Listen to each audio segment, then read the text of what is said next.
دریم حق د یو مسلمان په موږ او تاسې باندې چې دا هم د نورو په څیر باندې ډېر ضروري دی او ډېر مهم دی او دې وخت کې هغه ترک شوی دی هغه دا دی چې ان تحب لاخیک المسلم ما تحب لنفسك من الخیر چې ته به د خپل ورور مسلمان دپاره خوښۍ او مینه به کې د هغې څه سره چې د خپل ځان دپاره یې خوښۍ او د ځان دپاره دې د هغې سره مینه ده ستا ځان لره عزت خوښ دی قدر دی خوښ دی ستاینه او مدحه صفت دی خوښ دی د بل مؤمن مسلمان سره به هم دا کار کیدی شي ستا بېعزتي ستا عزت اغستل مال اغستل نه خوښېږي چې ستا د مال او عزت واغستل شي د بل چا مال ماخله د بل چا عزت ماخله د بل عزت ته او د بل مال ته او د بل ابرو ته د خپل ابرو د خپل عزت او د خپل مال ګمان وکړه او دا خبره په خپل ځان باندې راواړوه که دغه مشکل او دا خبره ما سره مخامخ شي زه څومره غمجن کېږم دومره زما ورور مسلمان غمجن کېږي او دا پریشانه کېږي فلهذا هغه کار ونه کړی شي چې هغه د مسلمان د خفګان ذریعه ګرځي څنګه چې ته خفه کېږي دغه رنګ هغه خفه کېږي څنګه چې ستا زړه دی دغه رنګ هغه هم زړه لري د دې وجه نه رسول الله صلی الله علیه وسلم فرمایلی دي لا یؤمن احدکم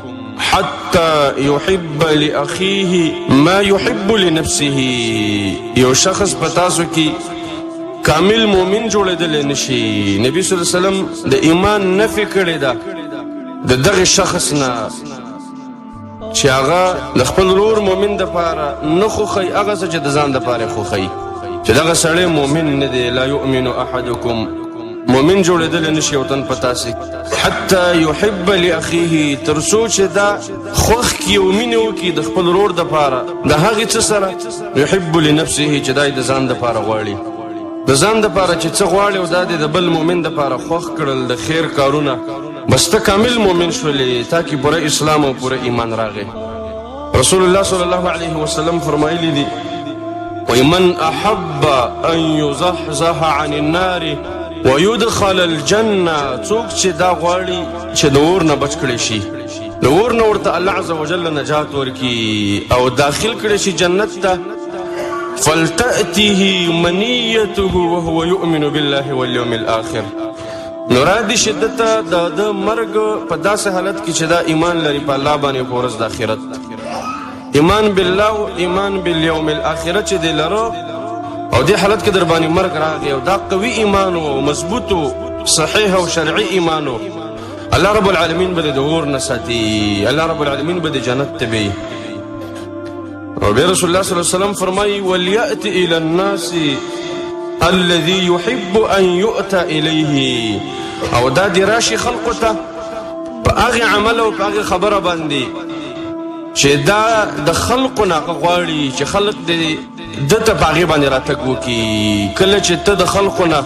په ښو خبرو باندې په ښو زیرو باندې په ښو کارونو باندې د راتګ ارمانجنې چې تا ته یې راوړي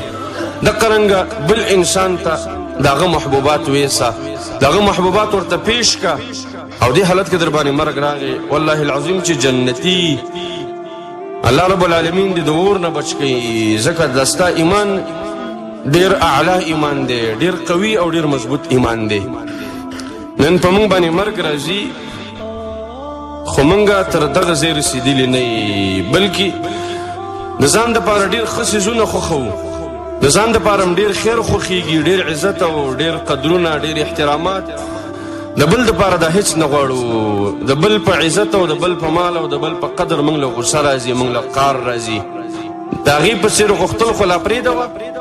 بلکې که هغه ته رسېږي د بل چا د طرف نه موږ په دې باندې غصه کېږو موږ له په حسد راځي کینه کې غورځېږو حدیث کې راغلی دی ابو هریره رضی الله عنه فرمایي یو ځل رسول الله صلی الله علیه وسلم وفرمایل من یأخذ عني هؤلاء الکلمات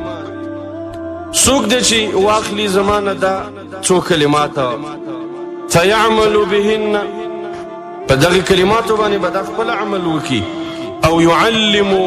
من يعمل بهن او یا به وښي هغې چاته چې هغه به ورباندې عمل کوي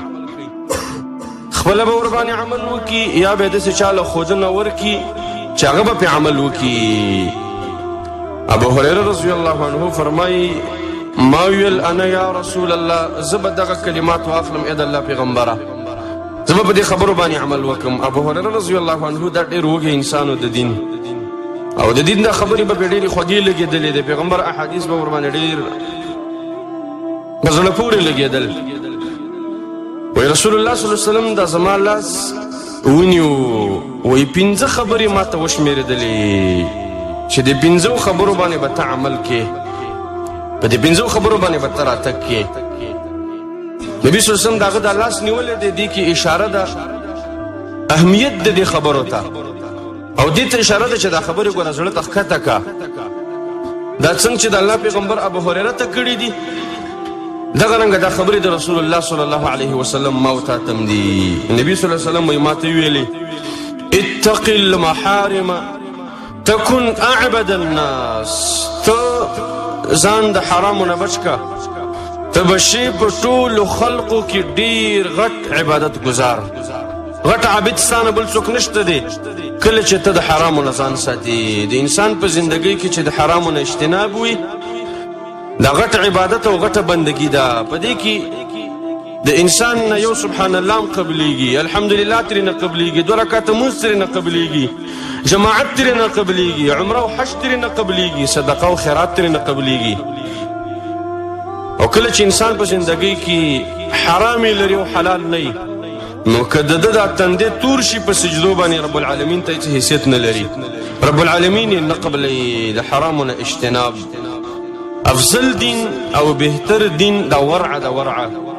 چې ترک د محارمو انسان وکړي هغه څه چې حرام دي په تا باندې دا پرېږدوه ته به د الله رب العالمین ډېر لوی عابد جوړ شي. دویمه خبره ورته رسول الله صلی الله علیه وسلم وکړله وارض بما قسم الله لك تكن اغنى الناس او راضي شه په هغې چې الله رب العالمین تا ته تقدیر کلي او تعالی الله په تقسیم کې درکړي دي ته به ډېر غټ مالداره شه د خلقو نه. غټه مالداري دا ده چې د الله رب العالمین په تقدیر باندې راضي شي د الله په تقسیم باندې راضي شي او د قناعت والا وګرځي. کله چې د انسان په د زړه کې قناعت موجود وي چې الله ولا څه ورکړي په هغې باندې خوشحاله دی او الحمدلله ورباندې وایي او د الله پرې ډېر شکر وباسي دا ډېره غټه غنا ده او ډېره غټه مالداري ده. غټ مالدار هغه څوک نه دی چې هغه ډېرې ډالرې لري هغه ډېرې افغانۍ او په لکونو باندې کالدارې لري هغه ډېر قصرونه او بنګلې لري او موټرې لري. غټ مالدار د الله عز وجل په نزد هغه څوک دی چې د ده په دې زړه کې قناعت موجود دی د الله رب العالمین په تقسیم باندې راضي او خوشحاله دی الحمدلله وایي. نن سبا دا قناعت ورک شوی دی. یو سړی وایي د ورځې به یو څه د هغه لاس له ورځي 100 200 300 500 کله 1000 کله 2000 که تپوس ته وکړي چې کار دې څنګه دی حالات دې څنګه دي دا به شکایتونه کوي بس کاروبار خراب دی او حالات خراب دي. په دې باندې الله رب العالمین ډېر سخت ناراضه کېږي او الله رب العالمین داسې خبرې نه خوښوي. کار که دې ښه دی الحمدلله وایه که کار دې خراب دی الحمدلله وایه. الله لره حمدونه دي چې موږ له صحت را کړی دی موږ له بچي را کړي دي موږ له یو څه را کوي او د نور ډېر مخلوق نه موږ غوره ګرځولي او بهترې ګرځولي. د الله رب العالمین حمدونه وایه. د الله رب العالمین په نعمتونو د الله په تقسیم باندې راضي اوسېدل دا ډېره لویه غنا ده ډېره لویه مالداري ده. درېیمو ته رسول الله صلی الله علیه وسلم فرمایي واحسن الى جارك تكن مؤمنا د خپل ګاونډي سره د احسان کوه ته به مؤمن جوړ شي. ایمان د ګاونډي په احسان کې دی. د ګاونډي سره احسان کوه د هغې سره ښېګړه کوه او د ګاونډي سره احسان ضرور او لازم دی او د هغه د اذیت نه او د هغه د تکلیف نه خو ځان ساتل ډېر ضرور دی او ډېر لازم دی. هغه ته تکلیف ورکول حرام دی او ځان ساتل د هغه د تکلیف نه لازم دي او که وس دې کېده هغه له به احسان ورکې ته به د ایمان درجې ته ورسېږي مؤمن به جوړ شي. بله خبره ورته رسول الله صلی الله علیه وسلم کوي وایي واحب للناس ما تحب لنفسك وایي د خلقو دپاره هغه څه خوښوه چې تی د خپل ځان دپاره خوښې. تکون مسلمه ته به مسلمان شي. پوره اسلام دا دی چې ته څه د بل دپاره خوښ کې هغه تا د ځان دپاره هم خوښ کړي، د ځان دپاره چې څه خوښ یو د بل دپاره دې خوښ کړل. دا اسلام دی، پوره مسلماني دا ده. نن موږ ځان ته مسلمانان وایو، ولې دا خبره په موږ کې مفقوده ده، دا را پکې ورکه شوې ده، په موږ کې نه ده موجوده. اسلام که غواړي چې پوره په تا کې راشي، د خلقو دپاره د مسلمانانو دپاره هغه څه خوښوه چې د ځان دپاره یې خوښې. ولا تکثر الضحکه، او د الله پیغمبر ورته اخرنۍ خبره دا وکړله، وایي ډېر خانده مه، د ډېرو خنداګانو نه ځان وساته. وایي فإن کثرة الضحک تمیت القلب، وایي دا ډېره خندا ده د انسان زړه وژني، دې سره دا زړه مري. دې زړه کې چې د الله کوم معرفت دی او د الله کوم هیبت دی، د الله کوم تعظیم دی او د الله کوم احترام دی، د ډېرې خندا د وجې نه هغې څه وځي او ختم شي. د ډېرې خنداګانې د ایمان کیفیت خرابوي، د زړه هغه رابطه چې د الله سره ده هغه نړوي او هغه ختموي. خو موږ په دې خبره باندې ډېر کله نه پوهېږو، ځکه چې زموږ د زړونو دا کیفیت جوړ نه دی چې په خندا دې هغه خراب شي. اسم خراب دی، خنداګانې پکې راغللې، حرام پکې راغلې، غفلتونه پکې راغلل، تربګنین او حسدونه پکې راغله، خې داسې ګډ وډ که فساد یې پکې راوسته. که زموږ زړونه جوړ وي، موږ به د بعضو خنداګانو نه ځان ساتلی، د بعضو خوراکونو نه به م ځان ساتلی، بعضو مجلسونو ته به نه تللی، بعضو ځایونو کې به نه ګرځېدلی. ولې؟ وایي دا مې د زړه کیفیت خرابوي، دا مې ایمان خرابوي، ایمان مې کمزوری کوي.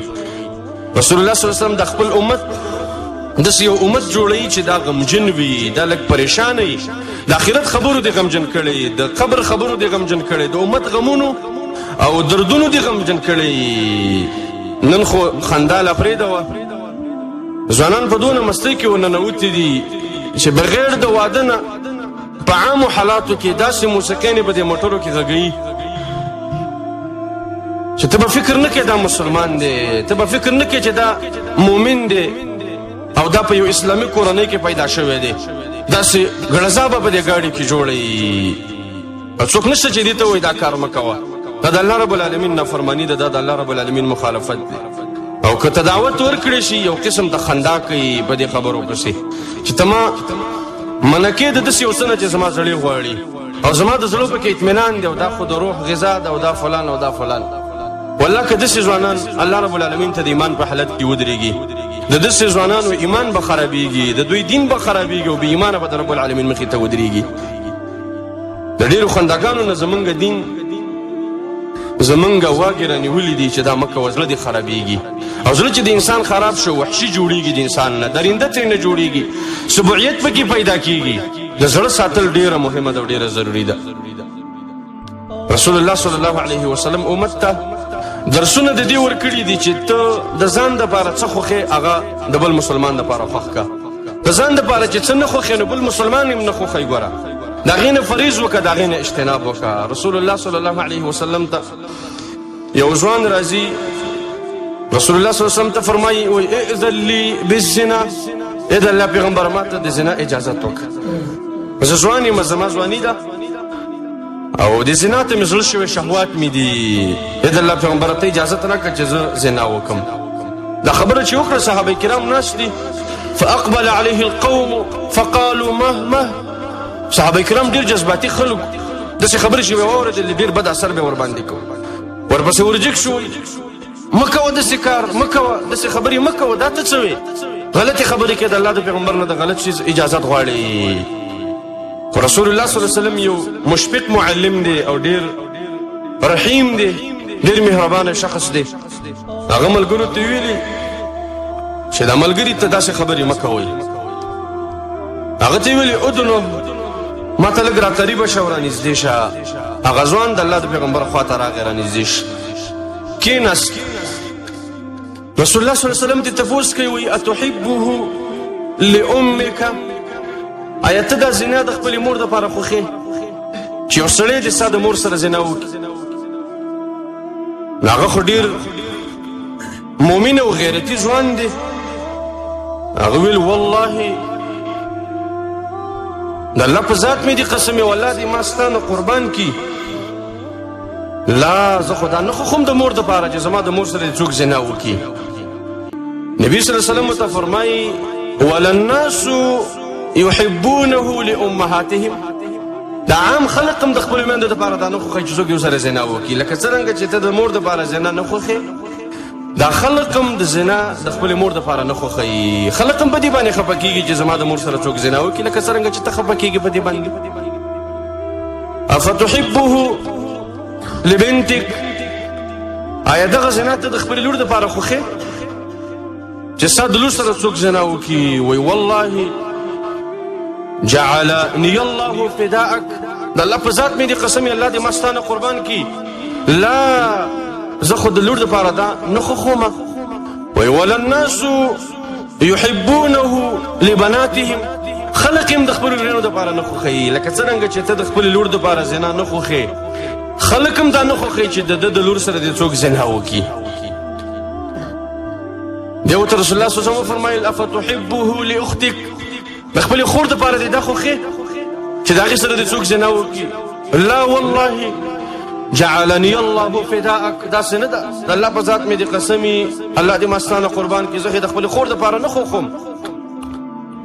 وایي خلق هم دقه رنګه د خپلو خویندو دپاره نه خوښوي بیا ورته نبي علیه السلام ویلې وایي ته دا زنا د خپلې عمې دپاره خوښې ستا د پلار چې کومه خور ده عمه ورته وایي ترور وایي نه د الله پیغمبره د ترور دپاره هم نه خوښوم وایي خلق هم د خپلو ترېندو دپاره نه خوښوي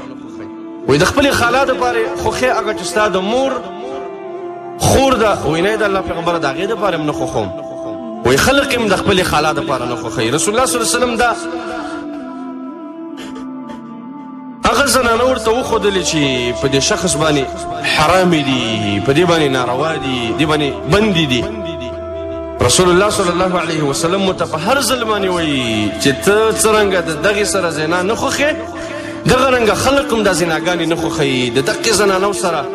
چې د چا دې خپلي او څوک دې ورسره زنا کوي په ټولنه کې چې زنانه ده یا به د چا لور وي یا به د چا مور وي یا به د چا خور وي یا به د چا عمي یا به د چا خالی د دې نه بهر نه ده کله چې ته د خپل دغې محرماتو دپاره زنا نه خوښې نو عام مسلمانان هم دغه زناګانې د خپلو محرماتو دپاره نه خوښوي رسول الله صلی الله علیه وسلم دلته ذهن د دې ملګري په دې باندې کولاو که چې ته څه د ځان دپاره نه خوښې خلک یې نه خوښوي څه چې د ځان دپاره خوښې خلک یې د خپل ځان دپاره خوښوي بیا رسول الله صلی الله علیه وسلم ورته وویلي د الله نه دعا ورله وغوښتله چې اللهم اغفر ذنبه ای الله د ده ګناه معاف که وطهر قلبه د ده زړه پاک که وحسن فرجه او د ده د عورت حفاظت او ساتنه مو که د رسول الله صلی الله علیه وسلم دا دعا په دې ملګري باندې قبوله شوله ولګېدله راوي وایي فلم یکن بعد ذلک وایي د دې نه وروسته نه و دغه ځوان یلتفتو الی شیء چې ودې ګوري یو څیز د زنا او د لواطت ته او دا خبرې دې د هغې په ذهن کې راشي الله رب العالمین داسې پاک که